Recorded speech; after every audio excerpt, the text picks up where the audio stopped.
1991, The White Book by Makavelli, Episode 22, Becoming God. Welcome to 1991. This chapter's information is an expansion on the information presented in the 1982 video and jam-packed with the most information since the 1976 chapter. And thus, this episode will have aspects that feel like they're lifted straight from the book, just as we did with 76. Some of that information is just too straightforward to re-summarize. Characters: A-D, that's Jay-Z. Jessica, that's A.D.'s girlfriend. The Caller, Rock, the doctor from Germantown. Christy Whitney, Brett, Chloe, Jerry, that's Jeremiah from the previous chapters. Phoebe, Piper, Paige, Chaz, which is Jazzo. Cultural references: Alana Miles, Elvis Presley's Memphis, Motorola brick phone, Mr. Blonde, and I think that's from Reservoir Dogs, Honda Civic, 325 850i, Ethan Allen Bench, Abercrombie, Cristal, Williams and Sonoma Crystal, Melissa Etheridge, Sinead O'Connor, Julie Dash, The Daughters of the Dust, Denim Exhaust, Rihanna, Jungle Fever, Shelby Mustang, Desert Storm, Gula, Alpine White, Brazilian Wood Floors, French Gall Picture Frames, Javier Marine Sculptures, Red Hot Chili Peppers, Rob Report, Lamas, Temple Ruins at Cormy, Guinness, Nirvana, Nevermind, The Black Widow, and I'm assuming that's Courtney Love, Health Nuts, Protein Smoothies, Black Air Jordans, Breitling Watch, Chicago Bulls Championship Jersey, Shabbat's Brunch, Ducati, Frank White, .coms, Oakley's, Benzoma. Tennessee, Memphis, August 1st. A.D. and Jessica are spending time when he gets a phone call informing him that Rock got shot. Jessica isn't happy about Jay-Z's activities and also upset that he has to leave before he was supposed to. It quantifies how A.D.'s empire grew in 6 years and his plans on how to expand further. Jessica plots her next move as she has grown tired of A.D.'s lifestyle and how it is not consistent with hers. Excerpt 41 is a song called Stay by Jodeci, and I've been getting slapped with copyright claims the last couple videos, so I can't play the actual part of the video that the lyrics here are for, but I could play a snippet from a different part of the song to get an idea of what they were listening to in the car.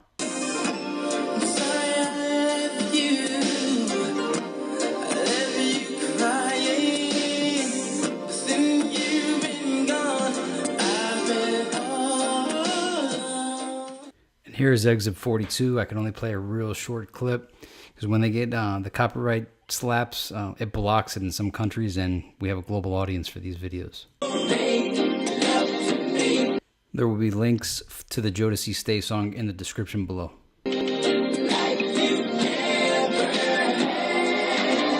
The Hamptons, 22 hours later. A.D. is smoking a Dutch with Christy Whitney, and she and another girl want him to tell them stories about his life. It mentioned that Christy opened A.D. up to a whole new world of lifestyle and people. Excerpt 43. Same routine as before. Excerpt 43 is AMG, Bitch Better Have My Money.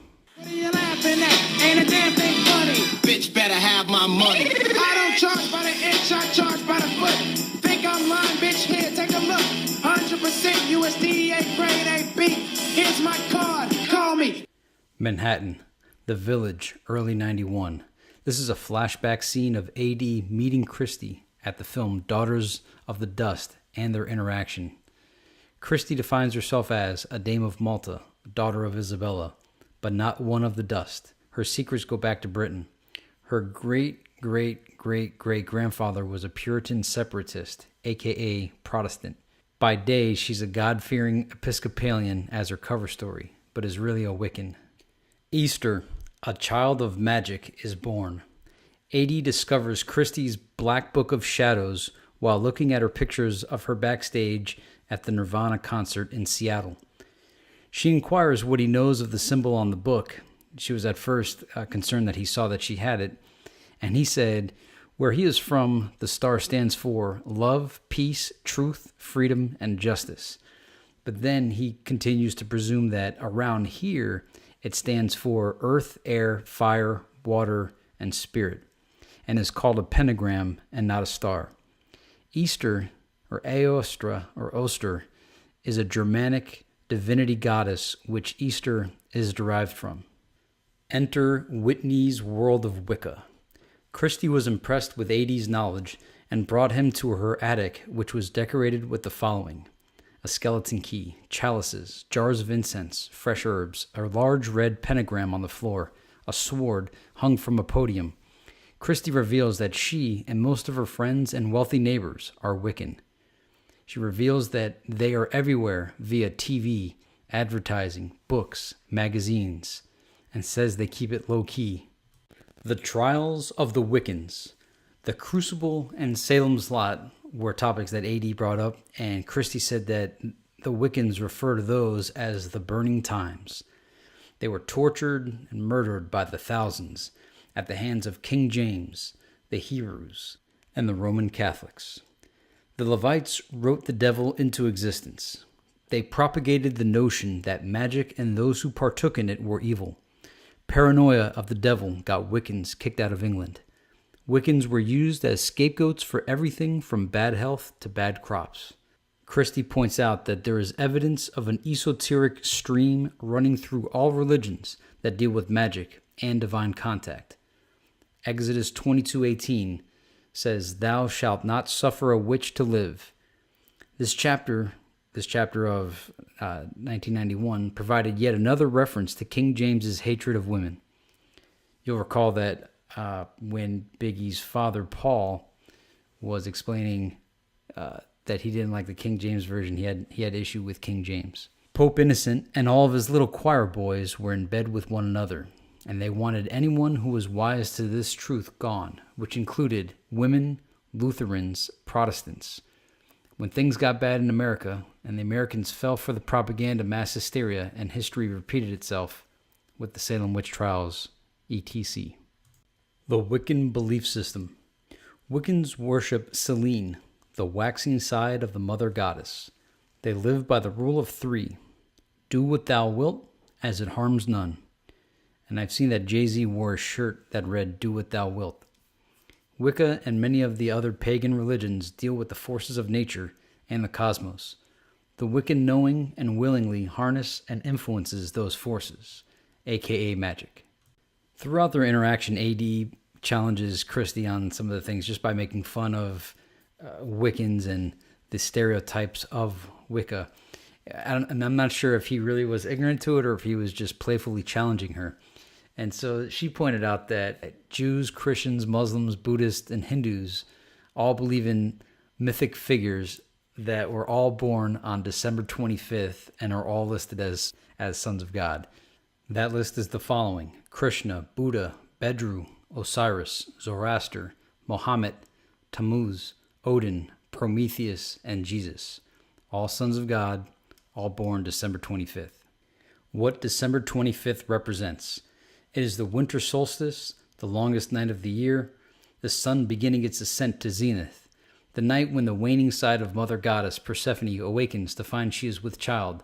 From there, she waits for the birth of the Son of God, the birthday of Sol Invictus, the unconquerable sun, the light of the world, the god of the ancient Sumerians and the Roman descendants. You could also take your game further by watching the documentary Zeitgeist. Constantine's use of Sol Invictus. Constantine fused the three topics from the previous slide together into Christianity. Christianity is grounded in paganism with bits of Judaism and the story of Christ thrown in to rally the troops. It's used for control. The Roman Empire dominated a quarter of the world population. Constantine managed to subjugate all the provinces, religions, and political sects with a repackaged tool, which is still in use today. The Roman Empire today. Inside of the Capitol building, the dome, is a fresco entitled "The Apotheosis of Washington."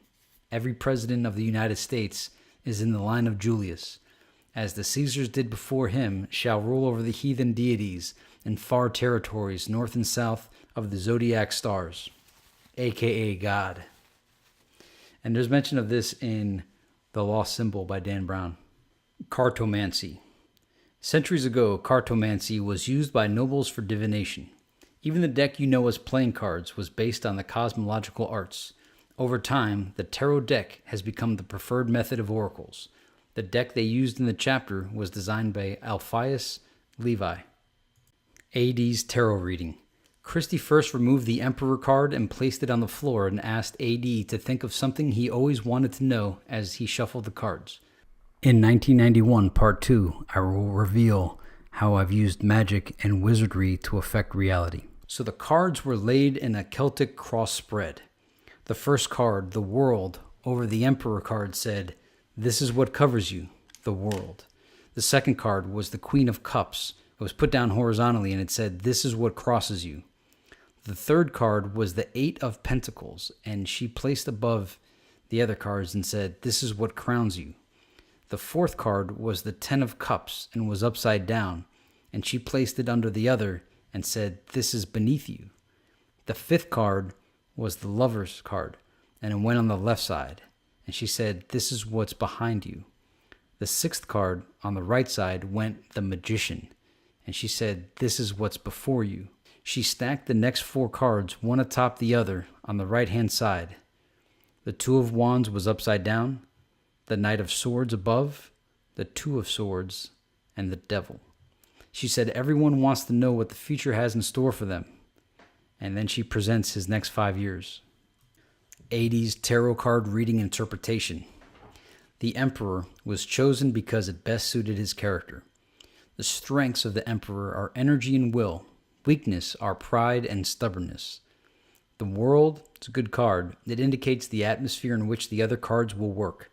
It can symbolize change, satisfaction, or praise for all past efforts, or a new phase in life that involves travel to places you have never even dreamed of. It also reminds me of the song Beach Chair by Jay-Z. You really should listen to that song. I think there's a lot of hints in that song.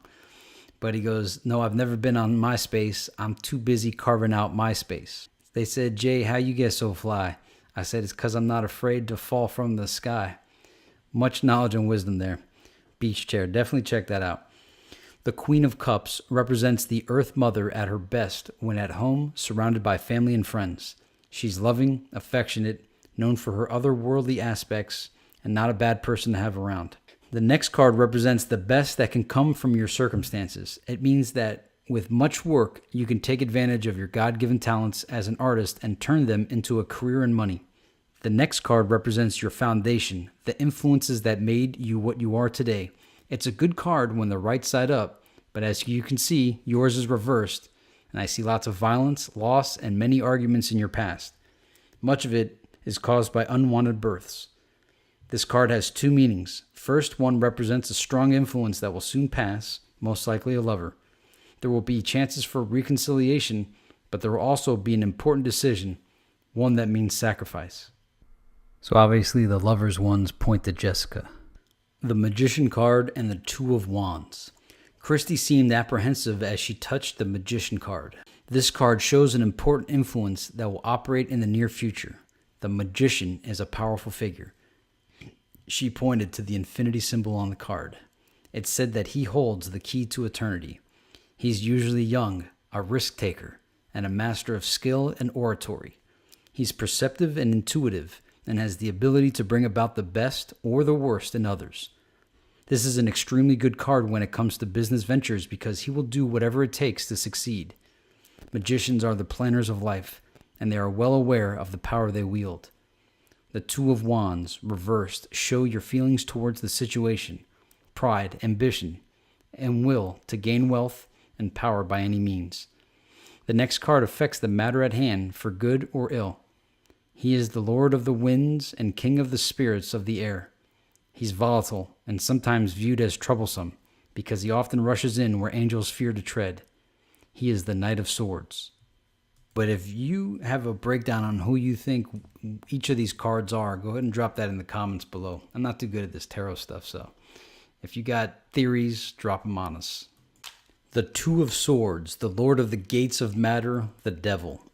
If a situation arises, this card signals a stalemate. There will be no way around it and no escaping it. You must confront it. It will frighten you because it stands in the way of everything you've worked for.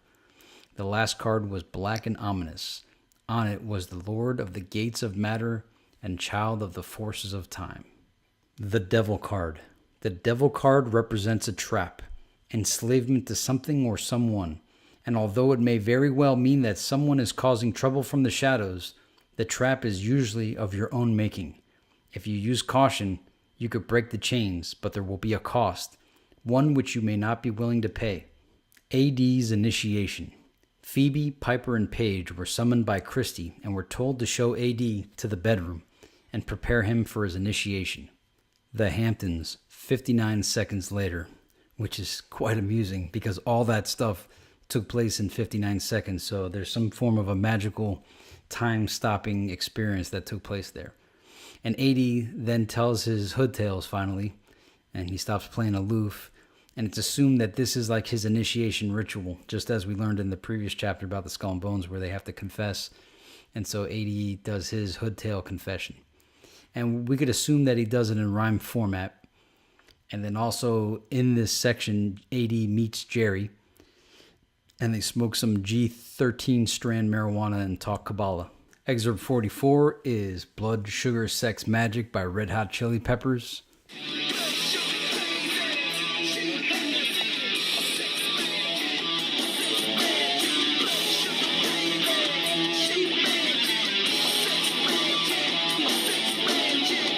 We could assume that that has something to do with the initiation. Now for excerpt 45, I'm assuming that this was what Jay-Z rapped to them when he said, you might not like what you're going to hear. So I couldn't find this online anywhere to even know what the name of the song is. So I'll rhyme it for you. And it looks, the way it's written, it looks like ain't nobody like the one I got. So y'all sitting cozy on the deck, sipping light beers. I'm taking shots in the club. They wilding out there. I see closets as big as bedrooms. Y'all Jermaine here. Their pop's gone and mom's at the mall trying to boost us some gear. They all scared of their bosses on that side there. Here, pop's rich. Lose your job, y'all don't care. Too many of my people never got to see this here. Tried to cross the ocean and got wiped out there. What you think hell's like? We got Satan there. Go home and ask your daddies why we ain't welcome here. I'm like P.E. standing in the crosshairs here. On second thought, I'll ask Pops when I see him, 'cause I ain't going nowhere. AD and Jerry. Jerry asks if AD is the same AD from Kiluaha fame. And I'm assuming that means Hawaiian Sophie with jazz fame. Because apparently there's like a joke, and I'm not aware of this, the inside joke on this, but I guess Jay-Z was always referred to as Jay-Z from Hawaiian Sophie fame. And I'm guessing Kiluaha is the same as that. The Hawaiian Sophie video is pretty funny if you see Jay-Z back then.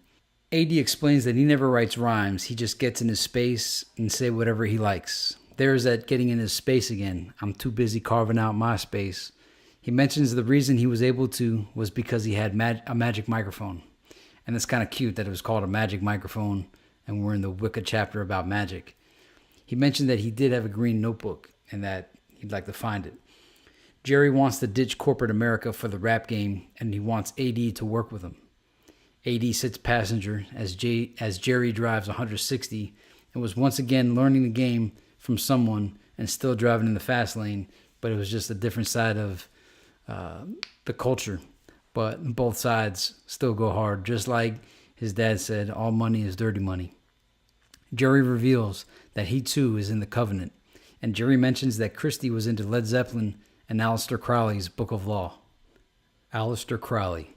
You know, anytime I hear the name Aleister Crowley, all I think about is Vinnie Paz on the song End of Days. George Bush, the grandson of Aleister Crowley. They say that the enemy's Saudi. The enemy ain't Saudi, the enemy around me. Aleister Crowley. All I hear is Vinnie Paz's voice. Aleister Crowley is well known in society circles. He may be considered bizarre to the uninitiated. Born to an English priest in 1875, he's been described as a Freemason, a Satanist, an Illuminati magus, and a member of M16. Tales of Crowley's exploits became legendary as he traveled the world, became a brilliant mountain climber, and enjoyed much success writing for himself and others. Some of his most popular works are Magic in Theory and Practice, Diary of a Drug Fiend, Liber 777, The Kabbalah Unveiled. He called himself the Great Beast of the Apocalypse and the wickedest man alive. Died in England in 1947 and influenced Jimmy Page of Led Zeppelin. Jimmy Page. He bought Crowley's Manor in Bulksline, England around 1970. Supposedly, it was haunted and the Loch Ness Monster is in the water there, where a church burned down with people inside and also a beheading happened there. Jerry said he saw the place and wouldn't want to live there, and he doesn't scare easy. Page bought the place and said it was perfect. He bought it because they say when Crowley was there in the early 1900s, he used the Kabbalah's unholy Sephiroth to summon demons and perform magic rituals.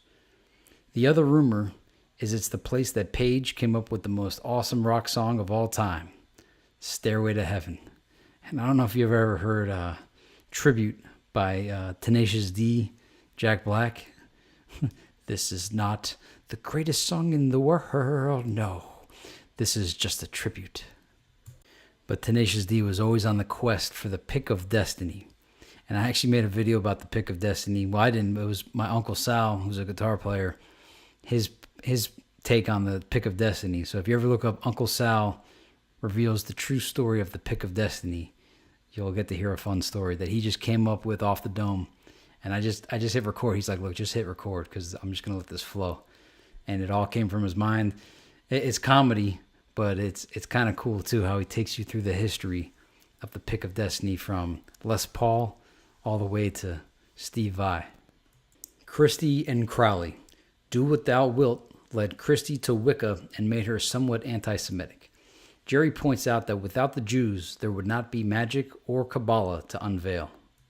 What is Kabbalah? The Levites are a priestly class of Hebrews. Hebrews and Jews are not the same. Anyone can be a Jew. Judaism is a religion, but Hebrews are a race of people who were forced out of their homeland, and Zionism is the movement to create and bring them to their new home in the state of Israel. God taught Kabbalah to only his highest order of angels. After Adam fell, some of them taught it to him so that he could one day return to paradise. Next, it was taught to Noah, then to Abraham and his covenant, and finally to Moses, who taught it to a select group of Hebrew priests, male scholars over the age of 40, the Levites. After the years they spent exiled in Egypt, they wrote the Torah. The Torah. The Torah contains esoteric information called Ram. It's the apex of cosmic knowledge, very difficult to understand. Since then, it's been translated into other texts, mainly the Sefer HaZohar, the Book of Splendor, and the Sefer Yetzirah, the Book of Creation. And you'll recall the Sefer HaZohar from previous chapters. That information is Kabbalah. Judaism is what is taught to everyone else. Why am I here? Where did I come from? Are two answers it has, and it is kept hush-hush. The texts tell how God created the world by combining the 3 pillars, 3 triangles, and 4 worlds of the tree of life with the letters of the Hebrew alphabet, Aleph, Beth, and Gimel. The letters of the Hebrew alphabet, Aleph, Beth, Gimel, Daleth, He, Vav, Cheth, Teth, Yad, Kaf, Lamed, Mem, Nan, Samech, Ayin, Peh, Tazadi, Kof, Resh, Shin, Tau. I'm not Jewish, so I don't know how to really pronounce these. But I do know that in the Jewish religion and culture, they have some deep information that they can't share it in English because there's just no words to translate to it. And they're like, you really need to learn Hebrew for us to have a deeper conversation on deeper topics. And I'm just like, dude, I got too much stuff to go to dedicate to myself to Hebrew, but maybe I will at some point because I saw what it did for Reggie White. 32 Paths of Wisdom. From Ein Sof, he combined the 10 Sephiroth, Malkuth, Yesod, Had, Netzach, Tippereth, Jabura, Chesed, Benah, Chakma, Kether, with the 22 letters to create the 32 paths of wisdom that would lead the chosen few to the light. AD recalling long-forgotten information to Jerry.